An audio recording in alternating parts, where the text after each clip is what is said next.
England and Sri Lanka super eights కి qualify అయిపోయింది. ఆస్ట్రేలియాకి మరొక షాకింగ్ డిఫీట్. సూపర్ ఎయిట్స్ కి ఏ టీమ్స్ క్వాలిఫై అయితే వాళ్ళ నెట్ రన్ రేట్స్ ఎలా ఉన్నాయి, ఈక్వేషన్స్ ఏంటి, సూపర్ ఎయిట్ లో టేబుల్ ఎలా ఉండబోతుంది, రెండు గ్రూప్స్ అవి కూడా నేను డిస్కస్ చేస్తాను ఈ వీడియోలో. Welcome to power play. నేను మీ అన్మ విహారీ.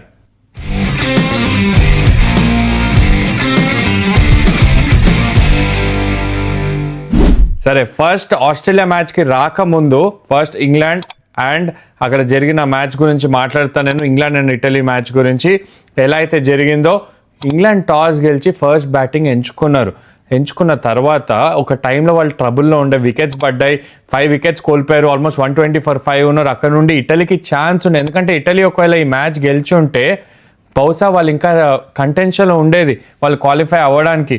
కానీ వాళ్ళు ఈరోజు ఆ మ్యాచ్ ఎలా ఓడిపోయారంటే, విల్ జాక్స్ మరొకసారి ఆపద్ బాంధవుడుగా మారాడు ఇంగ్లాండ్కి.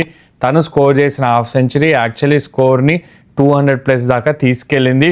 దాని తర్వాత ఇటలీ ఇన్ ద చేస్ కూడా ఫస్ట్లో 3 వికెట్స్ కోల్పోయారు. ఒకవేళ ఊహించండి, మోస్కా బ్రదర్స్ ఎలా అయితే లాస్ట్ మ్యాచ్లో స్టార్ట్ ఇచ్చారో నేపాల్కి, స్టార్ట్ ఏంటి మ్యాచే పూర్తి చేశారు, నో లాస్లో కొట్టేశారు. అలాంటి స్టార్ట్ ఆర్ సగం పవర్ ప్లేలో నో లాస్ ఉండుంటే ఒకవేళ ఇటలీ ఈ చేస్ చేసేవారు. 202 runs చేజ్ చేయాలి, ఆ చేజ్ చేసేవారు 100%. కానీ అక్కడ 3 వికెట్లు పవర్ ప్లేలో కోల్పోవడం. జోఫ్రా ఆర్చర్ చాలా బాగా వేశాడు, ఓవర్టన్ కూడా వికెట్ తీశాడు. సో ఓవరాల్గా అక్కడ ఇటలీ అక్కడ వాళ్ళు ట్రై చేసినా కూడా, మన ఏంటి బాగా ఆడినా కూడా 170 వరకే చేయగలిగారు. సో ఇంగ్లాండ్ మొత్తానికి or through to the super eights. వాళ్ళంత బెస్ట్ క్రికెట్ ఆడట్లేదు ఇంగ్లాండ్. ఇప్పుడు కూడా వాళ్ళు కొంచెం షేకీగానే ఆడుతున్నారు. ఓపెనర్స్ నుంచి రన్స్ రావట్లేదు. జాస్ బట్లర్ టోటల్ ఫెయిల్ అవుతున్నాడు.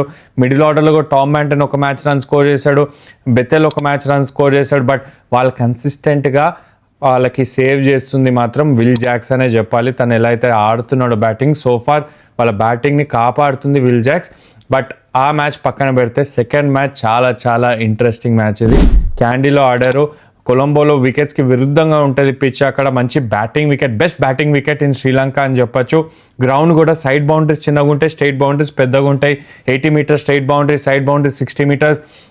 జరిగింది ఏంటి అంటే, శ్రీలంక టాస్ గెలిచి బౌలింగ్ ఎంచుకున్నారు. గుడ్ డిసిషన్, ఎందుకంటే మీరు చూస్తే వికెట్ బెటర్ అయింది సెకండ్ ఇన్నింగ్స్. వాళ్ళు ఆ కండిషన్స్లో గతంలో కూడా ఆడి ఉన్నారు కాబట్టి అనుభవం ఉంది వాళ్ళకి. అందుకనే వాళ్ళు బౌలింగ్ ఎంచుకున్నారు. బౌలింగ్ ఎంచుకున్న తర్వాత ఏం జరిగిందంటే, ఫస్ట్ ఓవర్లోనే 16 runs మిచెల్ మార్ష్ టీంలోకి రిటర్న్ వచ్చాడు. విత్ మిచెల్ మార్ష్ ఇంకా ట్రావిస్ హెడ్, ఆ ఓపెనింగ్ కాంబినేషన్ చాలా చాలా డేంజరస్ ఓపెనింగ్ కాంబినేషన్. అండ్ తను రిటర్న్ రావడంతో చమీర వేసిన మొదటి ఓవర్లోనే 16 runs వెళ్ళినాయి. తర్వాత తీక్షణ వేయించాడు సెకండ్ ఓవర్. నా ఉద్దేశంలో తీక్షణ ఫస్ట్ ఓవర్ వేయాల్సింది. స్పిన్ తోటి మిచెల్ మార్ష్ ఇంకా ట్రావిస్ హెడ్ అంత మంచిగా స్టార్ట్ చేయరు ఫస్ట్ ఓవర్లో. ఎస్, వాళ్ళకి ఆ బౌండరీస్ వచ్చిన తర్వాత ఫ్లో వచ్చింది, మొమెంటమ్, కాన్ఫిడెన్స్ అన్నీ వచ్చినాయి. ట్రావిస్ హెడ్కి 2024 తర్వాత అసలు 50 లేదు T20 ఫార్మాట్లో. లాస్ట్ 17 innings 15 times పవర్ ప్లేలో అవుట్ అయ్యాడు ఈ మ్యాచ్ కన్నా ముందు. తనకు అసలు కాన్ఫిడెన్స్ లేదు T20 ఫార్మాట్లో, ఇంటర్నేషనల్ క్రికెట్లో. అండ్ వరల్డ్ కప్లో కూడా ఫస్ట్ 2 మ్యాచ్లో రన్ స్కోర్ చేయలేదు. అందుకనే తీక్షణ మొదటి ఓవర్ వేసి ఉంటే కొంచెం గ్రిప్ కూడా అయింది, డిఫరెన్స్గా మారేది. కానీ అక్కడ కెప్టెన్ మిస్ అయ్యాడు. అక్కడ చమీరా పేస్ అందించాడు, మిచెల్ మార్ష్కి పేస్ ఇష్టం, ట్రావిస్ హెడ్కి పేస్ ఇష్టం. వాళ్ళు రన్స్ కూడా స్కోర్ చేశారు ఫస్ట్ ఓవర్లో. అక్కడి నుంచి కాన్ఫిడెన్స్, మొమెంటం అంతా మారింది. తీక్షణాన్ని కూడా ఒక ఓవర్లో 5 4s కొట్టడం చూసాం. 6th over of the power play అది కొట్టడం చూసాం మిచెల్ మార్ష్. స్టార్ట్ అదిరింది ఆస్ట్రేలియా. ఒక టైంలో అనిపించింది 220 230 కూడా స్కోర్ చేస్తారు అనిపించింది. 104 ఓపెనింగ్ పార్ట్నర్షిప్ వచ్చింది. దాని తర్వాత మొదటి వికెట్ అక్కడ కోల్పోయారు, 110 దగ్గర సెకండ్ వికెట్ కోల్పోయారు. వరుసగా వికెట్స్ పడుతూనే ఉన్నాయి.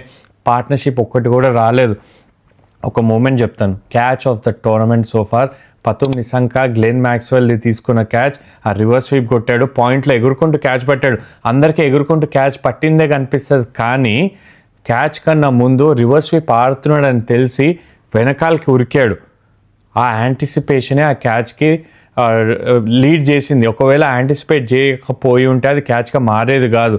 So credit to him. Game awareness, anticipation ఎంత ఇంపార్టెంట్ ఫీల్డింగ్లో అనేది చూపించాడు పతుమ్ నిశంక. అందుకనే ఆ యాంటిసిపేషన్తో పాటు ఎగిరి ఆ క్యాచ్ పట్టడం, diving catch, that is the catch of the tournament sofa for me. చాలా బౌండరీ లైన్ క్యాచెస్ చూసాం, డైవింగ్ క్యాచెస్ చూసాం, కానీ ఇది గేమ్ అవేర్నెస్. దానికన్నా ముందే గ్లెన్ మ్యాక్స్వెల్ది క్యాచ్ డ్రాప్ చేశాడు పతుమ్ నిశంక. లాంగ్ ఆన్లో ఒక హై స్కైయర్ క్యాచ్ డ్రాప్ చేయడం జరిగింది. దాంతో కంబ్యాక్ తోటి ఆ క్యాచ్ పట్టడం, ఇంకా బ్యాటింగ్ వర్క్ కూడా వెళ్ళట్లేదు. ఫీల్డింగ్ చెప్తున్నాను, శ్రీలంక అది ఎలా అయితే చేశారో, శ్రీధర్ ఫీల్డింగ్ కోచ్, గతంలో ఇండియన్ టీం కూడా ఫీల్డింగ్ కోచ్గా పనిచేశారు, ఇప్పుడు శ్రీలంక టీం తోటి ఫీల్డింగ్ కోచ్గా ఉన్నారు. గ్రౌండ్ ఫీల్డింగ్ ఎక్సలెంట్గా చేశారు. పతుమ్ నిశంక డీప్ స్క్వేర్లో డైవింగ్ సేవ్ ఒకటి చేయడం చూసాం. పవన్ ఎలా అయితే స్వీపర్ కవర్లో సేవ్ చేయడం చూసాం. ఒక 15-20 రన్స్ అయితే సేవ్ చేశారు ఇన్ ద ఫీల్డ్. క్యాచ్లు అద్భుతంగా పట్టారు. ఇమాజిన్ గ్లెన్ మ్యాక్స్వెల్ చాలా మంచి స్టార్ట్ వచ్చింది తనకి, ఒకవేళ క్యాచ్ పట్టకపోయి ఉంటే బహుశా 200 దగ్గరికి వెళ్ళేవారు ఆస్ట్రేలియా, డిఫరెంట్ సినారియోగా మారేది మ్యాచ్. కానీ ఆ క్యాచ్ పట్టడం, టార్గెట్ 180 ఆర్డ్ వచ్చింది అక్కడ శ్రీలంకకి. బ్యాటింగ్ ఫస్ట్లో అక్కడ కుశాల్ పెరేరా అవుట్ అయ్యాడు 8 for 1. అక్కడ నుండి కుశాల్ మెండిస్ ఇంకా పతుమ్ నిశంక ఎలా అయితే బ్యాటింగ్ చేశారో, కుశాల్ మెండిస్ దీనికన్నా ముందు 2 హాఫ్ సెంచరీస్ చేశాడు. పతుమ్ నిశంకకి రన్స్ లేవు ఇప్పుడు దాకా వరల్డ్ కప్లో, కానీ వాళ్ళిద్దరూ కొంచెం డ్యూ వచ్చింది, బాల్ కొంచెం బెటర్గా వచ్చింది బ్యాట్ మీదకి. పవర్ ప్లేలో ఆ ఫ్లిక్ సిక్సర్స్ చూసాం, పికప్ షాట్స్ సూర్యకుమార్ యాదవ్ ఎలా అయితే ఆడతాడో అలాంటి 2 సిక్సర్స్ చూసాము. స్పిన్నర్స్ని డామినేట్ చేశారు, అంటే ఫీల్డ్ ప్లేస్మెంట్స్ తోటి ఆడుకున్నారు. ఓవర్ కవర్ షాట్స్ చూసాం, పుల్ షాట్స్లో 4 చూసాం. ఓవరాల్గా శ్రీలంక వాళ్ళ హోమ్ కండిషన్స్లో, నేను టోర్నమెంట్ కన్నా ముందు సెమీఫైనల్స్లో పెట్టాను శ్రీలంకని.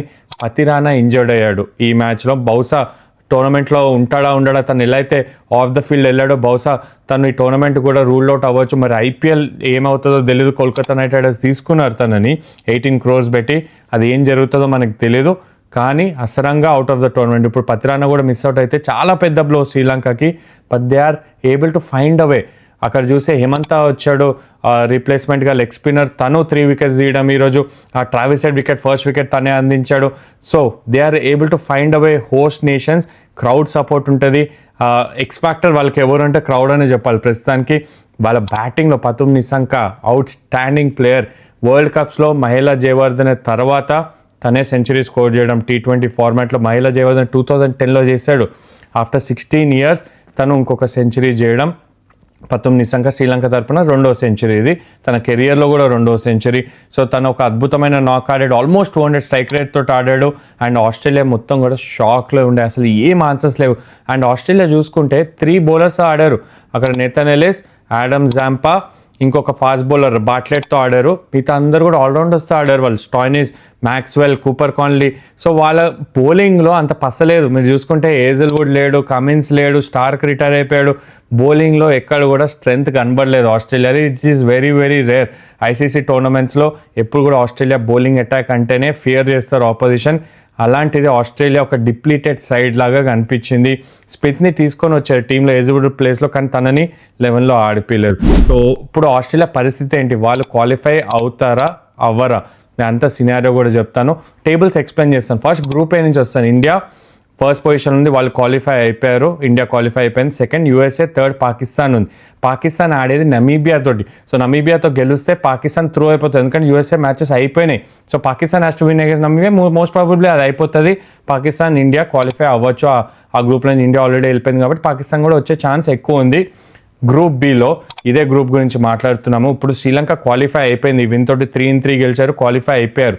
సెకండ్ పొజిషన్లో జింబాబ్వే ఉన్నారు, థర్డ్ ఆస్ట్రేలియా, ఫోర్త్ ఐర్లాండ్.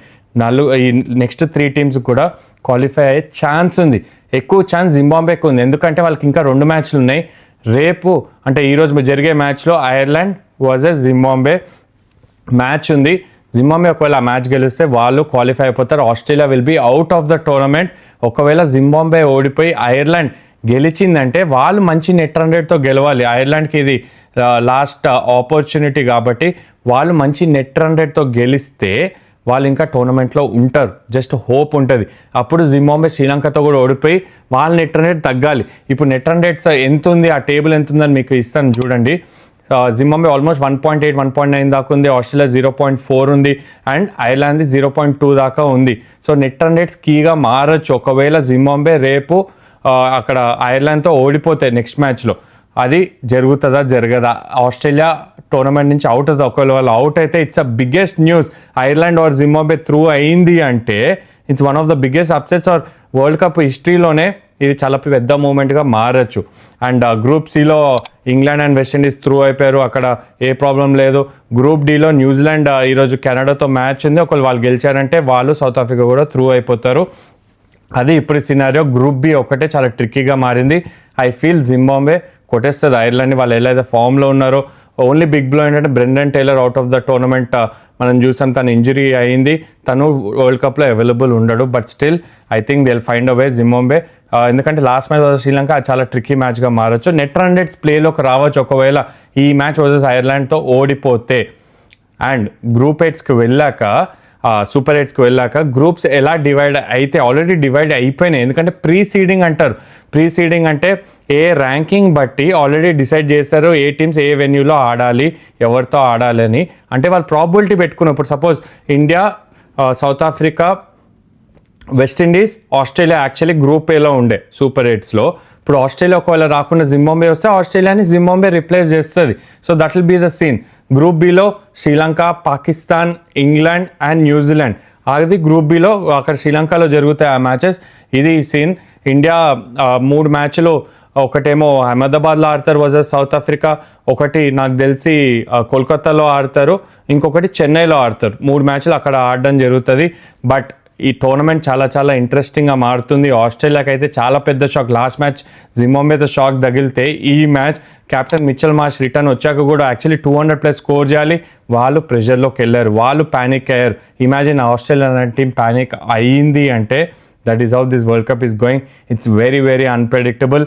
నా ఒపీనియన్లో గ్రూప్ ఏ నుండి ఇండియా, సౌత్ ఆఫ్రికా క్వాలిఫై అవుతుంది. గ్రూప్ బి నుండి శ్రీలంక అండ్ పాకిస్తాన్ సెమీస్కి క్వాలిఫై అవుతుంది.